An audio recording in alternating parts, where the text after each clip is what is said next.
Olá pessoal, tudo bom? Sou o professor Nelson Adria. Vamos fazer aqui a nossa revisão referente ao terceiro ano, a segunda avaliação para as turmas do convênio, terceiro ano, beleza? Então, basicamente são três temas que nós vamos abordar aqui: as instituições sociais, tá? Vamos falar também aqui sobre a ideia de estratificação social e a gente termina a nossa revisão falando aqui sobre controle social e desvio, tá bom? Então, vamos lá, gente. Vamos começar então nossa revisão aqui, abordando primeiro as instituições sociais, e aqui no caso família e casamento. Vamos lembrar que quando se fala de família, estão falando de uma instituição básica, a célula-mãe da sociedade, digamos assim. E nesse caso, as relações elas são primárias. E ao falar sobre a ideia de família, vamos falar um pouco aqui sobre a família matriarcal, aonde, por exemplo, é uma família milenar, é uma das mais antigas, e ela muitas vezes ela foi o resultado das instituições, dos modelos da época. Então era uma sociedade, digamos assim, de 20 mil anos atrás, matriarcal, onde a mulher era o indivíduo mais importante, as sociedades nômades, principalmente, e a partir dessa ideia, a família ela vai retratar o modelo daquela sociedade. Sociedade matriarcal, família matriarcal, onde você tem a figura da mulher como o indivíduo mais importante. Tá?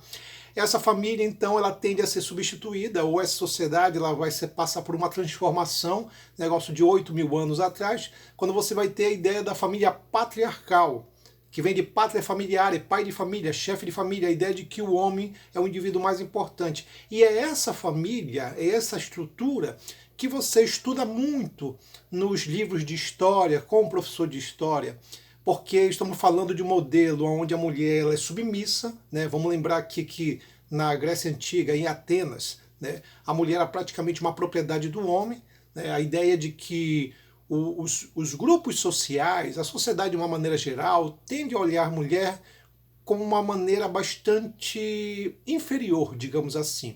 Tu vai encontrar talvez algumas exceções nos modelos espartanos antigos, né? Mas em geral, entender que a sociedade ela caracterizava o homem como o indivíduo mais importante, a ideia da figura do provedor da casa, né?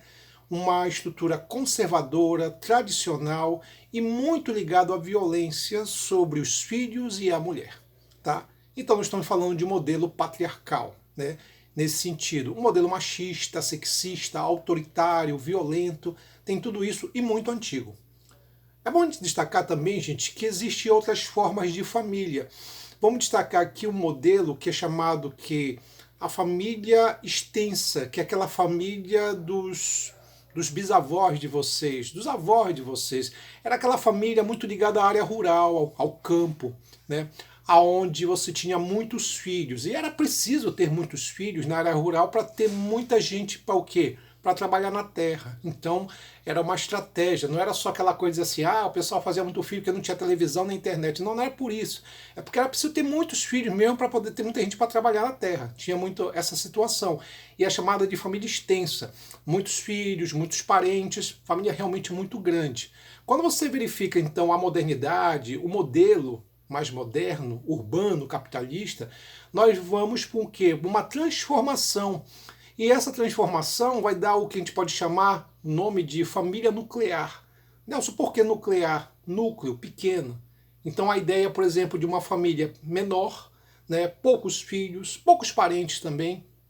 Então, nesse sentido, em vez do casal ter 10 filhos, vai ter 3 filhos, vai ter 2 filhos. Então é uma família onde o número de filhos é menor, até porque o custo de vida é elevado. E nesse caso, então, a família nuclear, né, ela é basicamente uma família moderna. Ela tem um sentido aqui de moderno, espaço urbano, modelo capitalista. É a chamada família que a gente pode denominar, chamar assim de moderna, diferente do modelo, digamos assim, mais conservador, tradicional, antigo, que é o extenso e o patriarcal. Tá bom? Bom, outra coisa também é entender a ideia, por exemplo, dos modelos a gente pode chamar aqui de casamento. Casamento monogâmico, casar com uma única pessoa, poligâmico com várias pessoas. Entender que o casamento é um acordo, é um negócio, digamos assim, no passado era um negócio até rentável, né, financeiramente para os pais, já que os filhos eles eram trocados, assim, negociados como se fosse moeda de troca, daí a ideia do casamento arranjado, tinha muito isso, tá? Então, nesse caso, os casamentos sempre foram acordos, né? Hoje, a pessoa pode até casar com alguém, digamos assim, com a pessoa porque gosta do indivíduo, né? Hoje a gente vive numa sociedade, pelo menos a moderna, a ocidental, tem um sentido de você escolher o seu parceiro. Entretanto, é entender que casamento, união estável, independentemente se é um homem com uma mulher ou dois homens ou duas mulheres, não importa. A união estável estabelece um acordo. É uma união, tá? Então não é apenas uma questão sentimental, não tem apenas aspectos sentimentais.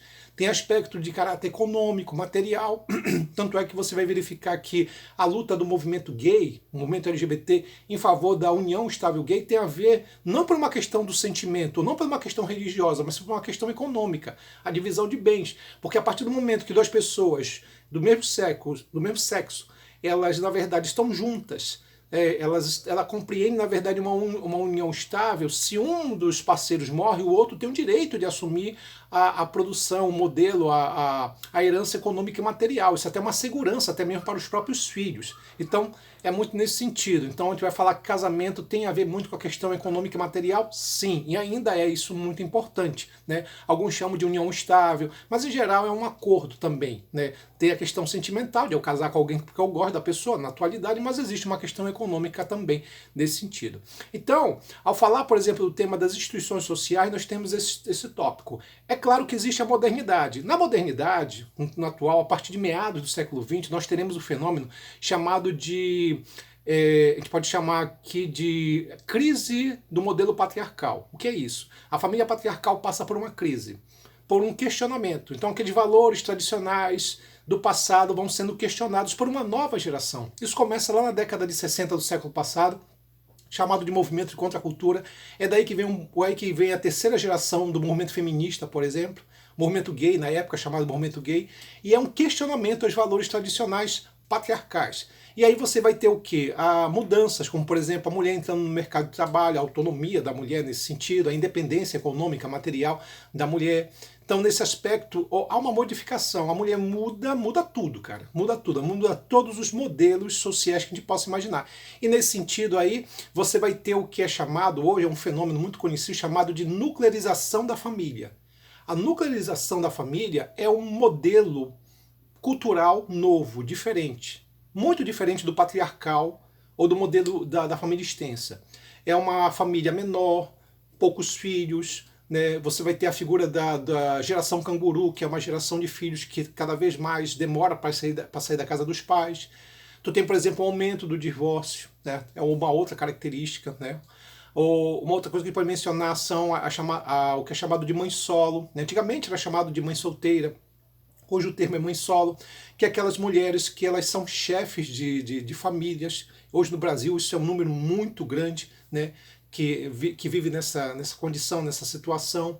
Tá? Você tem uma cultura nova, por exemplo, dos indivíduos que querem morar sozinhos, né, os lares de solteiros, ou casais que não querem, na verdade, ter filhos, né, ou querem buscar, por exemplo, assim, não quero ter filhos, gente, mas eu vou ser pai de pet, essa é uma outra coisa. Tá? Então, esses padrões, fora ainda a ideia do casamento entre dois homens ou entre duas mulheres, a união estável gay, vai perceber que esses modelos, eles são modelos novos, e eles são chamados de nuclearização da família. E o que é a nuclearização da família? É um padrão novo, né, da sociedade contemporânea que a gente está vivendo hoje. Tá? Basicamente é isso. Pessoal, outro tema a ser destacado é a estratificação social.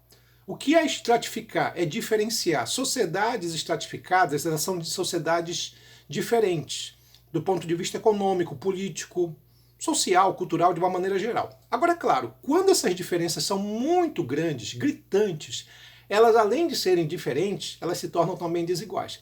Então, por exemplo, homens e mulheres são diferentes, né? São indivíduos que, do ponto de vista social, eles são diferentes. Mas, se existe uma diferença muito grande entre eles, do ponto de vista de direitos, por exemplo, de renda, tá?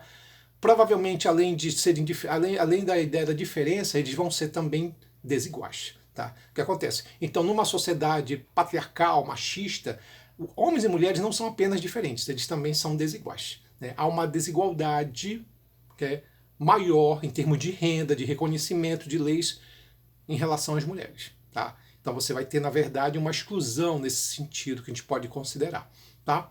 Então, nesse caso, ao falar sobre estratificação, que é a ideia de diferença, existem as estruturas estratificadas. Você tem, por exemplo, que é chamado de estrutura, a estratificação ou modelo de sociedades baseado na escravidão. A escravidão, gente, ele é um modelo onde o que caracteriza o indivíduo como escravo é que ele é uma propriedade. Juridicamente. Existe uma lei, existe um documento em que prova que aquele indivíduo ele é, na verdade, o que? Uma propriedade. É isso. A gente não pode achar que qualquer indivíduo explorado é escravo. Tá?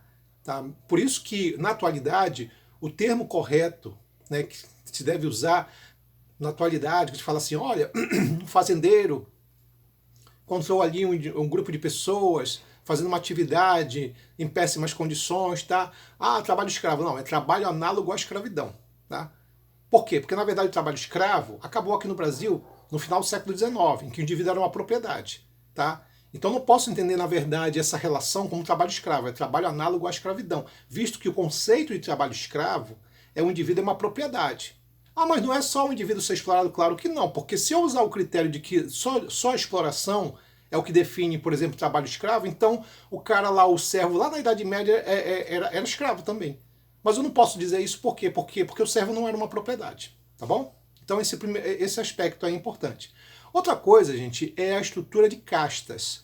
Castas é uma estrutura, a gente pode chamar assim, religiosa e cultural, tá? Antiga.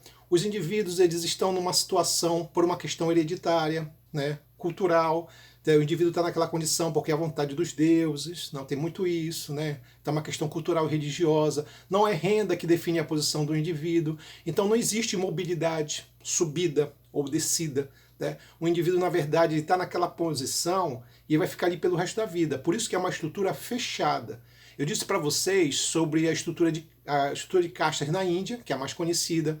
Existe também um modelo japonês, né, que é o caso específico para alguns grupos de excluídos, como os barakumins, que eles são vistos como uma espécie de excluídos, né, são indivíduos vistos como intocáveis japoneses, que como eles trabalham com funções como o abate de animais, eles são vistos como imundos.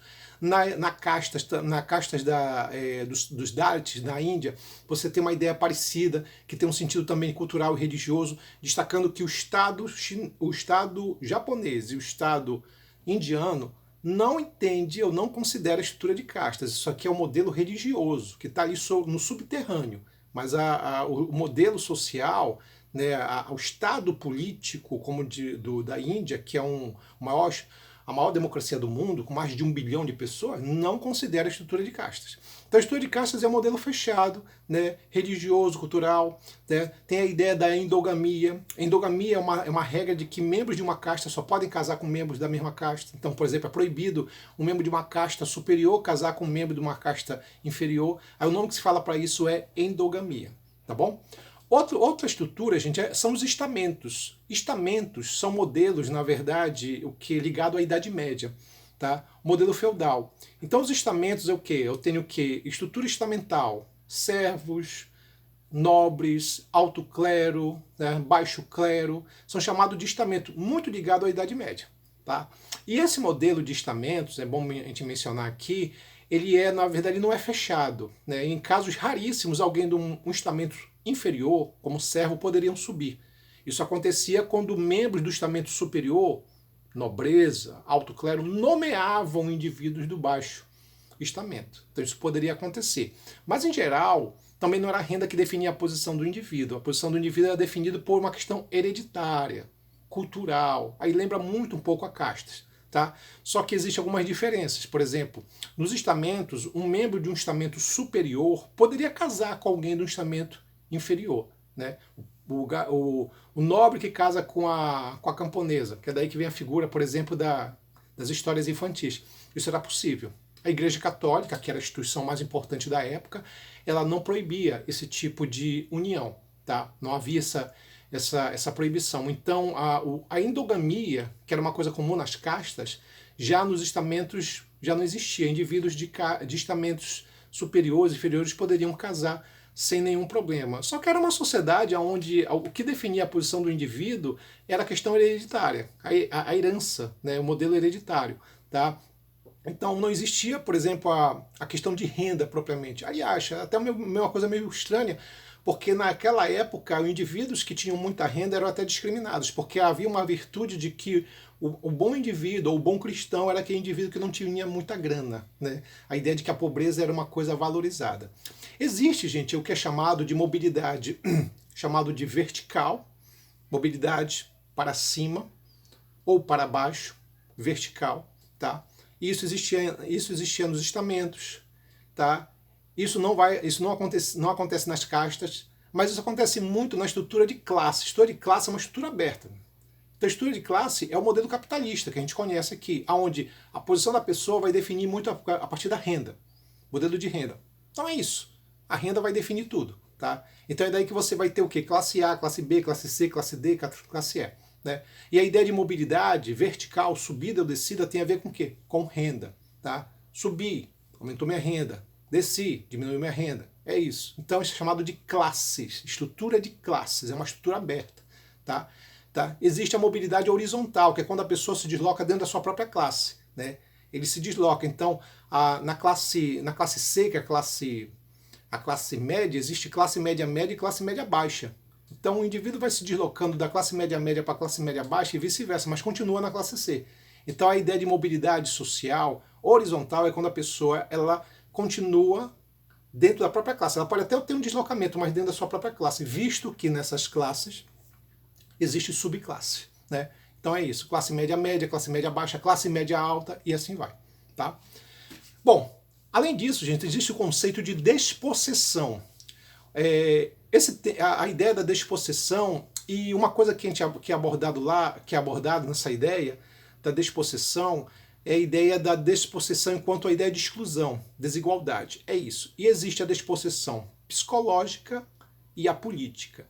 Despossessão psicológica, gente, tem a ver pelo fato de que pessoas pobres vivem numa condição de exclusão, de baixa estima muito grande. Então a ideia de que a pobreza afeta a cabeça das pessoas, o psicológico das pessoas, a alta estima da pessoa, ela é influenciada justamente pela pobreza, pela exclusão, visto que numa sociedade onde há uma valorização econômica dos indivíduos, normalmente essas pessoas que vivem numa condição de muita pobreza começam a ser vistos como inferiores. Né? Então existe uma questão psicológica, é a chamada despossessão psicológica.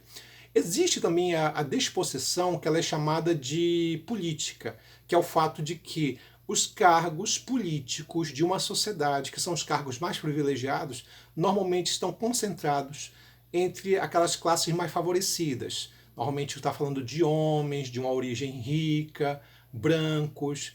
Não há um número de vagas políticos para pobres, para pessoas que vêm de uma origem pobre, negras e mulheres. Então, tem muito essa situação. Falar em mulheres, existe o que é chamado também de quê? É chamado de... a ideia de pobreza ou exclusão das mulheres, né? A ideia de que, por exemplo, o grupo feminino, as mulheres tendem a estar num estado de exclusão, de desigualdade maior do que os homens. Devido ao quê? Ao próprio fato de uma sociedade patriarcal machista existindo, é muito forte. Então as mulheres vão ter menos oportunidades. Então é nesse sentido. Tá? Gente, tem também o conceito de pobreza absoluta. O que é pobreza absoluta? É quando a pessoa não tem um básico. Né? A pessoa não tem um básico, não tem condições, não tem o que comer, não tem água potável, não tem moradia. É chamado de pobreza absoluta, tá? Que é o estado de exclusão, o próprio nome está falando, básico. O cara não tem um básico. Tá? Então hoje no Brasil, dados mostram que 10% da população não tem o que comer. Então é um estado de pobreza absoluta, porque 10% da população vive num estado de fome, passam fome. Então isso é um estado de pobreza absoluta. Tá? E a pobreza relativa, ela varia muito, porque o que pode ser pobre numa sociedade talvez não seja em outra. Então, por exemplo, o pobre norueguês está numa condição melhor do que o pobre brasileiro ou do Sudão. Então a ideia de que pobreza ela não é avaliada de uma maneira universal, mas sim a ideia de que cada sociedade tem a sua condição de pobreza, chamada de pobreza relativa, tá? E a absoluta, tá, é o básico, quando a pessoa não tem o essencial, que é alimentação, moradia, água potável. E existe também a ideia a estratificação na visão do Karl Marx. O Marx fala da estratificação como a falta de recursos econômicos, tá? A falta de recursos materiais econômicos. Então, assim, tu vai perceber que muitos indivíduos vivem numa condição de pobreza e desigualdade porque não tem o básico econômico. A relação é muito próxima com a ideia da pobreza absoluta, né? Então não tem um básico, o essencial nesse sentido, né? Então quando você vê o caso de teorias que falam que o tamanho da população pode acarretar na pressão dos recursos naturais, isso seria uma ideia de um sentido, digamos assim, da má distribuição de renda do ponto de vista econômico material. A pobreza ela parte muito disso, né, da falta de recursos, né? Existe riqueza, mas ela é mal distribuída. E se acredita que quanto mais indivíduos numa sociedade, maior é a pressão em cima dos recursos naturais. Tem muito isso, né? Tem até alguns autores como Malthus que menciona isso, e até personagens de quadrinhos como Thanos, que fala muito sobre essa situação, tá? Outra coisa, gente, é a pobreza, é chamada da estratificação na visão do Max Weber. Max Weber parte da ideia de que a desigualdade, a pobreza não é só econômica, ela também tem a ver com o quê? Com status. Por exemplo, algumas profissões que vão ser mais valorizadas do que outras, né? Então você vai ter também o fato de que, do ponto de vista político, né, tem pessoas que podem ter muito dinheiro, mas não ter prestígio ou status. Então o Weber ele fala muito sobre essa questão da questão de status do indivíduo pelo fato do cara não ter um básico. O cara não ter, por exemplo, o cara pode ter dinheiro, mas não tem reconhecimento, não tem status. Seria mais ou menos isso.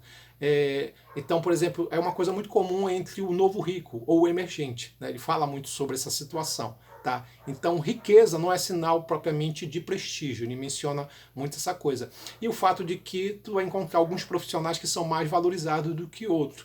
Existe uma questão econômica? Nem sempre. Muitas vezes existe uma questão que ela é de caráter cultural.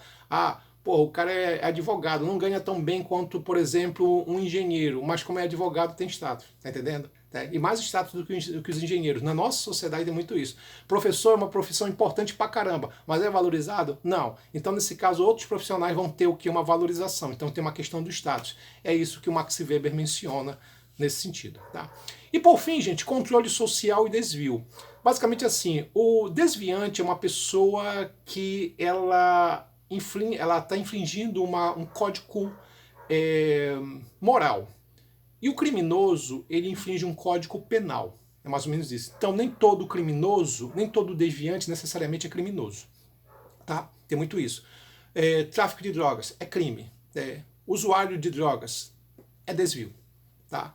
E aí, nesse caso, vamos falar um pouco aqui sobre Michel Foucault. Michel Foucault fala no seu livro Vigiar e Punir, ele fala da sociedade, ele chama de sociedade do suplício, as sociedades antigas, onde os indivíduos eles eram penalizados através do que o criminoso, através do que da tortura exposta, o corpo exposto para que todo mundo pudesse ver, tá? É uma exposição, tá? Então o soberano ele usava a violência em praça pública, como a crucificação, o indivíduo ser queimado vivo, o desmembrado, como uma forma de intimidar os indivíduos. Aí ele chama isso de sociedade do suplício, que suplício significa tortura. E aí ele menciona que na modernidade vai existir o quê? A sociedade disciplinar, disciplina. Instituições como penitenciárias, asilos, hospitais, escolas, fábricas, o indivíduo ele vai o quê? Entrar e vai seguir toda uma disciplina, toda uma regra. Esse é, na verdade, o modelo disciplinar, de entre quatro paredes. Inclusive ele fala muito sobre uma prisão, o panóptico. Panóptico basicamente o quê? É uma estrutura circular, onde tem uma torre, onde as pessoas elas são vigiadas 24 horas. É o olho que tudo vê. É uma estrutura penitenciária, é uma prisão, só que o modelo, a opressão está na vigilância. Tá? Que é isso que vai dar origem, inclusive, aos modelos de câmera, ao sistema de câmeras. Então é um modelo do que? Da observação a todo momento, né? É o olho que tudo vê, mas que não é visto. É prisão, mas é observação constante a todo momento, a todo instante. A gente não sabe quem é que está nos observando, né? Quem vai desenvolver, essa é o chamado de panóptico, que foi um projeto desenvolvido por um cara chamado Jeremy Bentham. E finalmente as instituições totais, do Ivan Goffman. Totais são instituições fechadas, elas são disciplinares, mesma ideia do Michel Foucault, só que elas são, digamos assim, ela tem um caráter mais interno, assim, a ideia do indivíduo é entrar e ficar aí. Porque as instituições disciplinares, pegar aqui, fábrica e escola, o cara vai para a fábrica, vai para a escola, depois vai embora para sua casa. As instituições totais não, elas são o quê? Modelos fechados. Entrou, não sai, tá? Isso acontece muitas vezes em clínicas psiquiátricas, isso acontece, por exemplo, na prisão, tá? Então são chamadas de instituições totais, que elas existem para quê? Para proteger alguns indivíduos que não podem se defender, tá? Pessoas indefesas como crianças e idosos, e elas existem também para defender a sociedade de indivíduos perigosos, né? Do grande traficante, né, ao grande sociopata, ao grande psicopata. Então são chamadas de instituições totais, porque ela tem a ver com a ideia do internato. Basicamente isso. Ó, gente, cansei, caramba. É isso, tá? Dei uma resumida aqui da nossa revisão, tá? E basicamente é isso, o conteúdo da nossa prova, beleza? Um abraço a todos, até mais, tá? E tenham uma boa prova. Tchau, gente.